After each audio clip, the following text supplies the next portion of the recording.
Bueno, ahí está, ya el Jurado Nacional de Elecciones ha tomado una decisión y lo que ha dicho es muy claro. Los excongresistas, los miembros del Congreso disuelto, sí pueden postular este 26 de enero.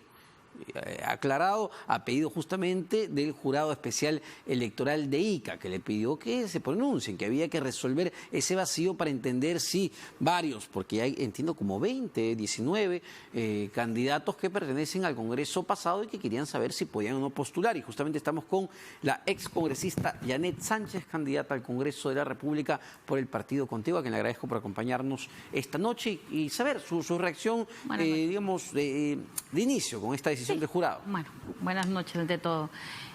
Gracias por la oportunidad y efectivamente yo creo que el jurado ya se estaba demorando bastante en poder resolver este tema y era lo que correspondía, era lo razonable, lo que esperábamos todos, ¿no? Todos los peruanos y los que creemos pues en una democracia firme y concreta. En ese sentido, consideramos de que ha habido un periodo interrumpido del Parlamento y que hay que culminarlo, que hay tareas pendientes todavía por hacer, que la población nos eligió para un determinado tiempo, como rige en nuestra Constitución, que son 5 años, y falta 1 año y medio por culminar este periodo. Sin embargo, su ex compañero de bancada, el presidente del Consejo de Ministros, Vicente Ceballos, hoy en unas declaraciones dijo que él se ratifica en su opinión de que él cree que ustedes no debían postular ni al 20 ni al 21. Pero claro, que él respeta pues la decisión del Jurado Nacional de Elecciones, ¿no? Bueno, lo primero que habría que decirle al premier que se dedique a su trabajo, a sus competencias, a sus funciones, a lo que le corresponde hacer como premier. Él está al frente del Poder Ejecutivo y en materia pues de salud, de educación, agricultura, producción, pesca, que me corresponde porque vengo del Callao, yo creo que hay muchos déficits y todavía hay mucho que hacer por esos sectores. Entonces, en ese sentido, yo creo que está adelantando opinión al respecto de un tema o materia que no le corresponde. No puede interferir en temas electorales. Es intervenir de alguna manera porque un comentario similar lo hizo la semana pasada la ministra de la Mujer, Gloria Montenegro, ¿no? Ella también dijo que no deberían postular ni el 20 ni el 21.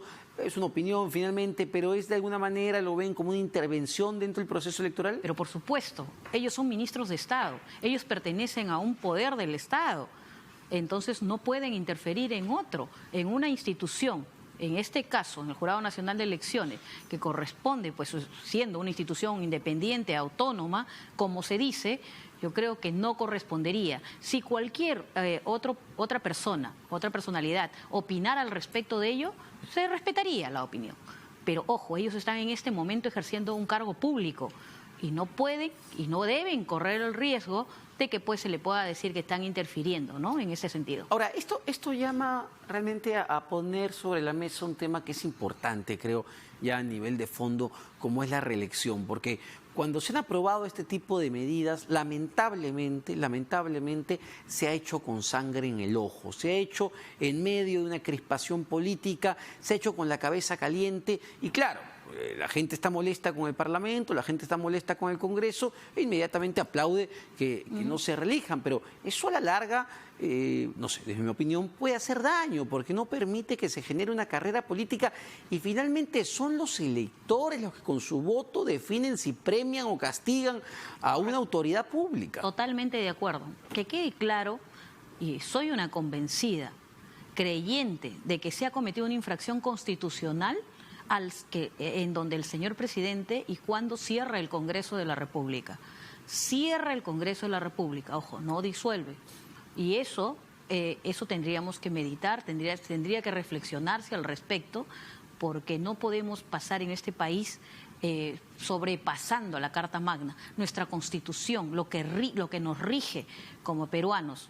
En ese sentido, sí creemos que ahora es el momento para tomar con ese argumento también diríamos que el Congreso que fue disuelto sobrepasó varias veces la Carta Magna. Pero hay una cosa que es importante decirlo. Como bien lo has dicho, el pueblo los juzgará. Quien coloca a un congresista en el Parlamento es el pueblo. Y el pueblo mañana, más tarde, mediante una elección, mediante la vía democrática como corresponde, lo juzgará no dándole su voto para otra oportunidad. pero no le corresponde a otro poder del Estado, y mucho menos al presidente de la República, interferir sobre otro poder. O sea, hay mucho cuidado. Ojo, con esto no te estoy diciendo, y mira qué es lo que ocurre, ¿ah? El primer tiempo, año 8 meses que estuvo el presidente Pedro Pablo Kuczynski, hay que reconocerlo. La mayoría del Congreso no le permitió gobernar, no le permitió gobernar. Y eso hay que ser claros, eso creo que todos lo tenemos claro. Pero cuando viene ya la sucesión del señor Vizcarra, si tú recuerdas, toda la mayoría le aplaudía. Entonces, hay que ser honestos en esto. La primera parte del gobierno de Pedro Pablo Kuczynski, el Congreso no le permitió que pudiera desarrollar el planteamiento y el plan de gobierno de nuestro partido. Y no pasa lo mismo en la época del señor Vizcarra.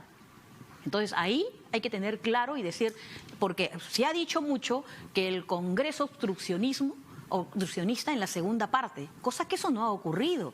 El fujimorismo lo aplaudía, el fujimorismo prácticamente lo puso donde estaba, con el apoyo. Bueno, pero se peleó luego, ¿no? Hay que recordar, se peleó a razón de la ministra de la Mujer, se revelaron estas reuniones. Es una historia ya conocida, pero yo quería centrarme en el tema de la reelección, que me parece importante, sí, claro. y dado que usted digamos, va a postular y pretende volver al Parlamento, es un tema que el próximo Congreso de la República tendrá que analizar, y no solamente para el caso de, ojo, de los parlamentarios, sino de los gobernadores regionales, de los alcaldes, que están en un periodo muy corto. No digo que sea indefinido, porque ya hemos visto que pasa también casos como el de César Álvarez, en Ancash, pero vamos, puede ser una reelección y no más, ¿no? Una posibilidad de reelegirse por una vez.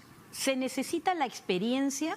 Sí se necesita la experiencia en el Parlamento. Mira, hoy que he estado dentro del Parlamento, te puedo decir de que sí se necesita la experiencia para poder dar iniciativas legislativas, para poder fiscalizar, es más, y para poder representar, que es las funciones y las competencias de un congresista.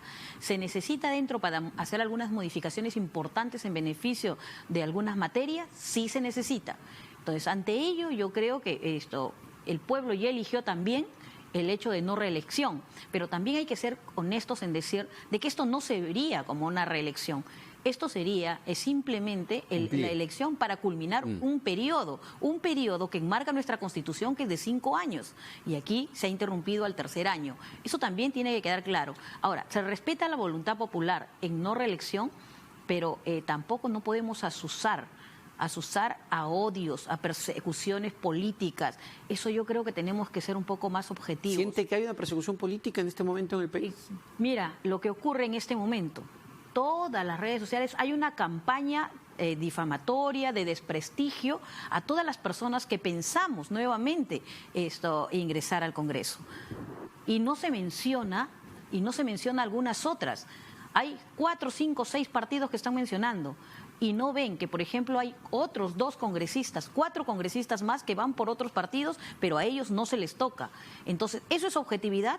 ¿Eso es transparencia? Eso no es objetividad. El señor Costa está volviendo a postular, el señor de Belaúnde está volviendo a postular, el señor Danmir está volviendo a postular, el señor Quintanilla.